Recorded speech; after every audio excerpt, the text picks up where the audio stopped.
જોઈ રહ્યા છો અરવલ્લી સમાચાર અને ઇવનિંગ બુલેટિન સાથે હું છું માસૂમ। સમાચારોની શરૂઆત કરીએ હેડલાઇન્સથી।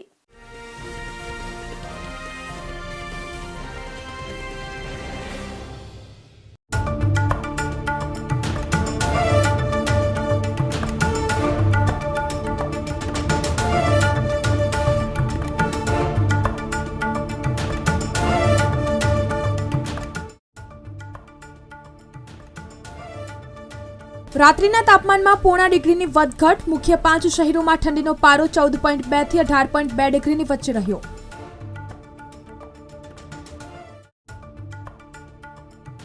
દિવસનું તાપમાન 1 ડિગ્રી સુધી ઊંચકાતા મુખ્ય 5 શહેરોમાં ગરમીનો પારો 33 ડિગ્રી પાર।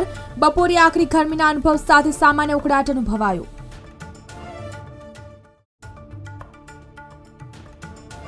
વધુ 1 ડિગ્રીના વધારા સાથે ઉત્તર ગુજરાતમાં ગરમી 33 ડિગ્રી પાર। પાટણમાં 18.2 તેમજ ડીસામાં 18.2, હિંમતનગરમાં 14.2 ડિગ્રી તાપમાન નોંધાયું। જિલ્લામાં ધોરણ 10 પછી આઈટીઆઈ અને ડિપ્લોમા તરફ વળતા ધોરણ 12માં વિદ્યાર્થીઓની સંખ્યા ઘટી। 2025માં 46,254 વિદ્યાર્થીઓ બોર્ડની પરીક્ષામાં નોંધાયા। ગૌણ સેવાની પરીક્ષાને કારણે ઝેરોક્સ સેન્ટરો બંધ રાખવા 7 કેન્દ્રો પર 18 અને 19 મે પરીક્ષા યોજાશે।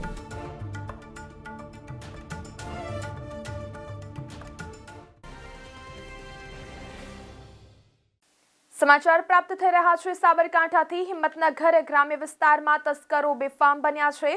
નરોડા ગામમાં આવેલ મહાકાળી મંદિરમાં ચોરીની ઘટના સામે આવી છે। તસ્કરોએ મંદિરનું તાળું તોડી દાનપેટીમાંથી કરી છે ચોરી।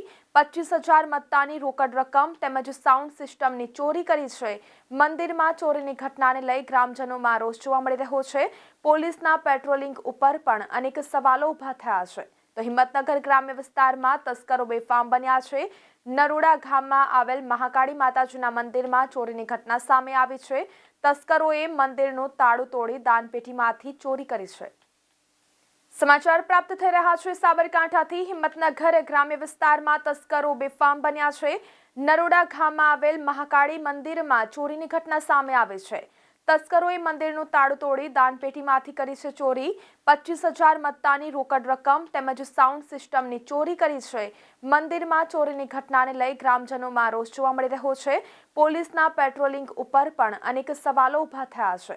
તો હિંમતનગર ગ્રામ્ય વિસ્તારમાં તસ્કરો બેફામ બન્યા છે।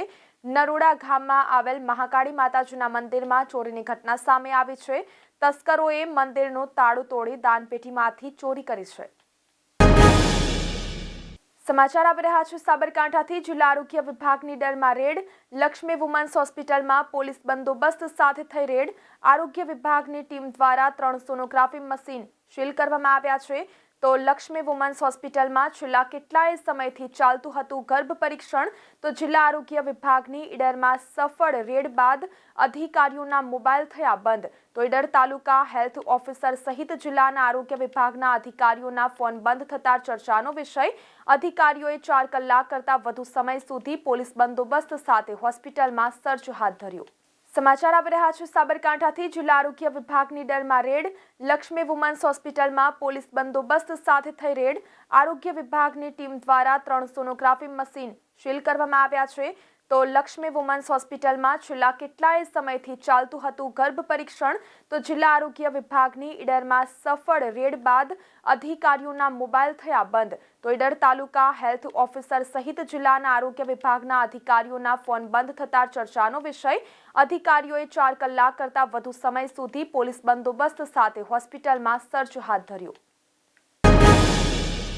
પ્રાથમિક શાળાઓમાં પરીક્ષા 7 થી 15 એપ્રિલ દરમિયાન પરીક્ષા યોજાશે। ધોરણ 3 થી 5ના સરકારી ગ્રાન્ટેડ ખાનગી સ્કૂલના 2 લાખ વિદ્યાર્થીઓની વાર્ષિક પરીક્ષા યોજાશે। સરકારી અને ગ્રાન્ટેડ શાળામાં એક સરખા પ્રશ્નપત્રોનો ઉપયોગ કરવાનો રહેશે। મહાકુંભના સમાપનને આડે હવે અઠવાડિયું બાકી છે ત્યારે ભીડ 3 ગણી વધી રહી છે। પ્રયાગરાજમાં ટ્રેનો માટે સ્લોટ ઉપલબ્ધ નથી, જેથી ઉત્તર મધ્ય રેલવે તમામ ઝોનને પત્ર લખીને ટ્રેનો રદ કરવા કે ડાયવર્ટ કરવા અપીલ કરી હતી, જેથી દેશની 17 મેલ એક્સપ્રેસની કેટલીક ટ્રીપ રદ કરાઈ હતી।